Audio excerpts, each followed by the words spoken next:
हा व्हिडिओ त्या सगळ्या फ्रेंड्ससाठी ज्यांना बेसिक मेकअप तर येतो, पण लिक्विड लिपस्टिक की नॉर्मल लिपस्टिक ह्यात कन्फ्युजन असतो. माझ्याकडे दोन्ही लिपस्टिक आहे, बघूया आपण हे दोन्ही कसे काम करतात.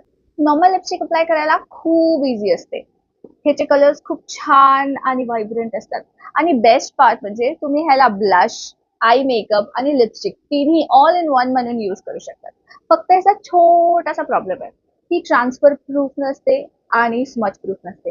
काही खाताना, दिवसभरात पाणी पिताना, स्ट्रॉला, ग्लासला इझिली लागू शकते आणि हे खूप लवकर स्मच होते. आता लिक्विड लिपस्टिक बद्दल बोलूया. ही लिपस्टिक लावली की खूप वेळ टिकते. ह्याचे कलर्स खूप बोल्ड आणि व्हायब्रंट असतात आणि एकदा लावली की ती स्मच किंवा ट्रान्सफर इझिली नाही होत.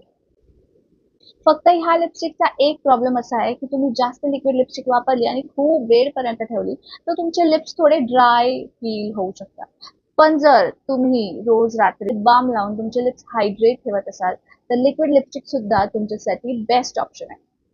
आय होप तुम्हाला हा व्हिडिओ खूप हेल्पफुल असेल आणि कमेंट करून सांगा की तुम्हाला कोणती लिपस्टिक आवडते, नॉर्मल की लिक्विड. बाय.